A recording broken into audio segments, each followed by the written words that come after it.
大家好，我係 PS 皮亞斯，歡迎大家收睇今日嘅美股3分鐘。中意呢個內容記得俾 like 同 subscribe。最近市場好似冇咩反應，但係穆迪評級落調背後既大災難，其實被嚴重低估。未來美股同美債隨時會大波動，連美國財政部都跌咗落一個大陷阱，我諗大家應該點面對？減稅又有新搞作，星期日竟然通過咗，特朗普影響力真係好大，連共和黨都要妥協。而家連原本中美有利好都隨時變利淡，好多國家開始效法中國行強硬路線。瑞士會談有份新文件爆咗出嚟，暫停協議會否玩完？最後我都會同大家總結 NVIDIA 最近嘅一連串動作。公司其實已經無聲無息咁調整緊結構，鞏固主導地位。即刻開始今日嘅節目。美股美債短評 GR1 防守板塊，今日美股三大指數低開高走，最尾全部都升，道指升0.32%，S&P 500上升0.09%。防守性板塊今日跑出醫療升近1%，必需品都有0.42%嘅，能源就全日最弱，跌超過1.5%。特朗普星期日又走去威脅沃爾瑪，話所有關稅成本都要公司自己消化，不過都變相認咗關稅其實會推高物價，等於將通脹風險再炒熱一次。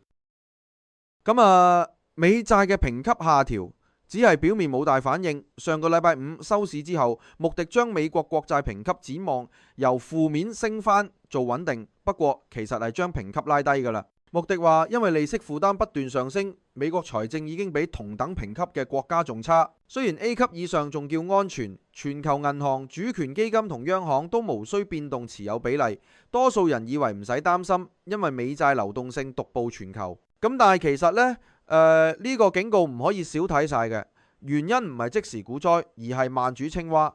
政府借貸成本已經越煮越高嘅。財政部跌陷阱，短債俾人困死。依家美國財政部為咗慳利息，主力發多啲1年期以下短債，比例已經超過全部債務嘅20%推薦水平。不過轉晒做短債好似慳咗利息啦，一加息就大頭佛啦。舉個例，美國總債30萬億，將多成萬億搬去短債，就算慳180億利息，加息一次就即刻多咗200幾億利息支出。依家財政部呢，等於被逼高槓桿玩融資噶啦，一遇加息或者買盤唔夠啦，聯儲局就隨時要出手，搞到美聯儲呢都俾住財政困綁死，獨立性大打折扣。減稅法案戲劇性過關，實際加重赤字。講翻減稅，上個禮拜到而家，法案幾番轉折先至過到，最後靠撤銷拜登綠色能源稅收優惠同收緊移民福利，先說服4位保守派議員棄權。其實共和黨都明啦，反對就等於叫人加稅，點向選民交代？雖然減稅對短線經濟有利，但長線睇住赤字同債務比重爆升，去到2035年債佔 GDP 推到100幾個百分比，政府收入30%都要交利息，只會令到美聯儲嘅壓力越嚟越大。美債利率長期處高位，做好倉要更加精明挑選標嘅。中美暫停關稅協議未必順利，各國轉強硬。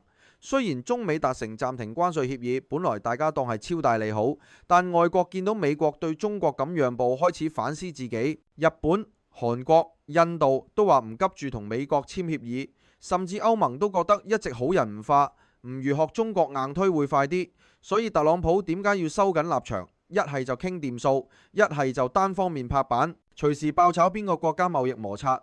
大家真係唔好再當危機已經解決晒。科技戰升溫，中美談判再添陰影關稅之外，科技封鎖都出新花。美國又話中國 Ascend 芯片可能違規，提醒企業唔好亂買。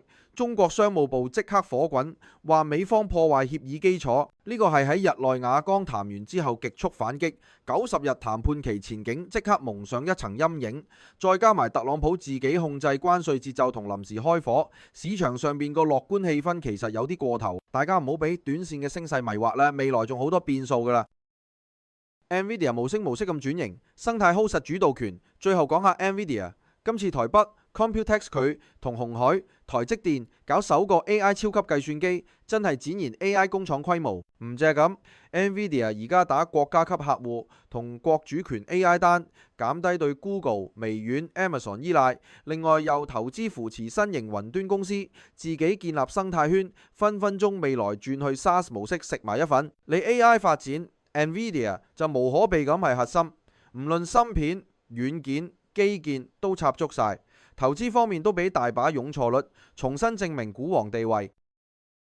推介下自己用嘅券商。總結，如果大家睇到呢度咧，都想同我皮亞斯一樣用翻 IB 人透證券，真係又平又好用，銀行換匯、期權同股票交易佣金都係市場最低，仲有超高無風險利息收息，平台工具又齊。咁如果你仲未開戶，可以去片下方啲評論 link 睇詳情，你支持下我就更有動力持續更新。多謝你同我皮亞斯一齊 update 完最新嘅投資熱點，記得訂閱同撳埋個鐘仔，聽日見面。